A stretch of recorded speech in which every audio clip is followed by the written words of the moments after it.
اعوذ باللہ من الشیطان الرجیم بسم اللہ الرحمن الرحیم رب اشرح لی صدری ویسر لی امری واحلل عقدۃ من لسانی یفقہوا قولی۔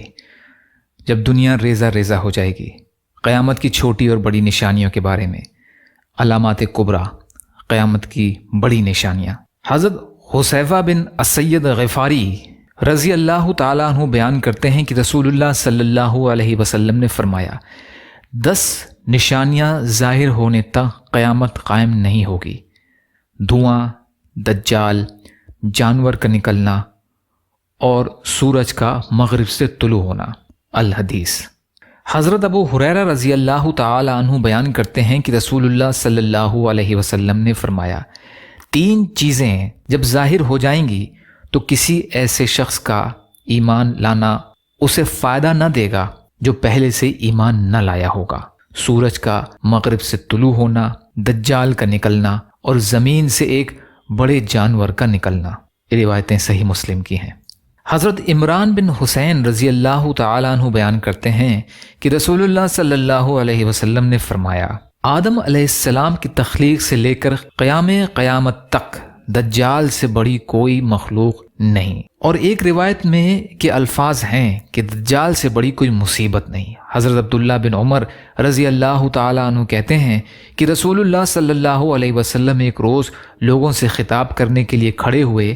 آپ صلی اللہ علیہ وسلم نے اللہ تعالیٰ کے شایان شان حمد و ثنا بیان فرمائی اور پھر دجال کا ذکر کیا اور فرمایا، میں تمہیں اس سے ڈرا رہا ہوں اور ہر نبی نے اپنی قوم کو اس سے ڈرایا ہے، لیکن میں تمہیں ایک ایسی بات بتا رہا ہوں جو کسی نبی نے اپنی قوم کو نہیں بتائی۔ وہ ایک آنکھ سے کانا ہوگا اور اللہ تعالیٰ تو ہرگز ایسا نہیں۔ حضرت نواس بن سمعان رضی اللہ تعالیٰ عنہ بیان کرتے ہیں کہ رسول اللہ صلی اللہ علیہ وسلم نے فرمایا، دجال کے سوا دیگر فتنوں کا مجھے تمہارے بارے میں زیادہ خوف ہے۔ دجال اگر میری موجودگی میں آ گیا تو میں دلیل کے ساتھ مقابلہ کر کے تم سب کی طرف سے اس پر غالب آ جاؤں گا، اور اگر وہ میری غیر موجودگی میں آیا تو ہر شخص دلیل کے ساتھ اس پر غالب آنے کی کوشش کرے۔ اللہ تعالیٰ میری جگہ ہر مسلم کا خود دفاع کرے گا۔ خروج دجال سے قبل پیش آنے والے واقعات، یہ روایتیں بھی صحیح مسلم کی ہیں۔ اس سلسلے کا باقی حصہ انشاءاللہ کل کی ریکارڈنگ میں۔ یا اللہ ہم سب کو کہنے سننے سے زیادہ عمل کی توفیق عطا فرما۔ یا اللہ مظلوم فلسطینیوں کی، کشمیریوں کی، روہنگیا مسلمانوں کی اور مسلمان جہاں بھی پریشان حال ہیں، ظالموں کے ظلم کا شکار ہیں، یا اللہ آپ جیسا بہتر سمجھیں ویسے ان کی حفاظت فرمائیں۔ یا اللہ صبر کرنے والا، شکر کرنے والا اور اچھی طرح عبادت کرنے والا بنائیے۔ یا اللہ آپ قادر مطلق ہیں، آپ کے لیے ہر چیز آسان ہے، ہمارے لیے بھی آسانیاں پیدا فرمائیے۔ آپ جیسا بہتر سمجھے ویسے ہماری حفاظت فرمائیے۔